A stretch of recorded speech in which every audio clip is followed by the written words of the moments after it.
So the first part of my journey was actually prior to 2021, about 8 to 10 years prior to 2021. And I'd like to call it the preparing for the what if. So about 8 to 10 years ago, I started to realize that I really loved coaching. I really loved helping other individuals and doing career advising and whatnot. And I started having communications or discussions, I should say, talks with Nelson, my husband, around it. And we talked about whether or not one day I may want to go out and do it on my own.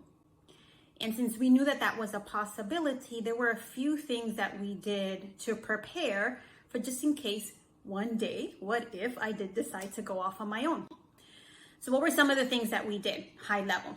Number one, Nelson and I aligned around what his career aspirations were as well as mine, just to make sure that they weren't conflicting, because we wanted to make sure that we were supporting each other. Number two, we had to look at how much income did we need to bring in on a monthly basis in order to support a comfortable lifestyle.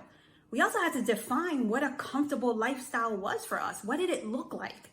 Once we answered those two questions, then what we started to do was take a portion of both of our incomes on a monthly basis, and we started putting that away. So investing it, saving it, in case the day came that I decided to go off on my own.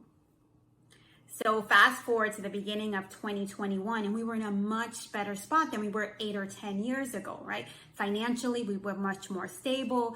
We had built a nice nest egg. We were about to become empty nesters, and we had already started downsizing a lot of things in our life. So we thought it was a good opportunity to start exploring me going off on my own. So I hope you enjoyed this part of the story and learned a few things. Again, these types of things don't happen necessarily overnight. So the more that you can pre-plan for it and really kind of think it through and put it into a long-term strategy, then the better situation, or at least the more comfortable, the less butterflies that you'll have in your stomach when you finally decide to take the new leap. And keep in mind, by a new leap, it doesn't have to be going off on your own, because it's okay if you enjoy working for a company full time. There is nothing wrong with that. So a new leap could be trying a different role, going to go work in a different function, going to go work in a different company. A new leap could be anything. Main thing is to make sure that you're prepared as you can be in life, right? But just to prepare and really kind of think it through ahead of time. So on that note, hope you enjoyed the video today.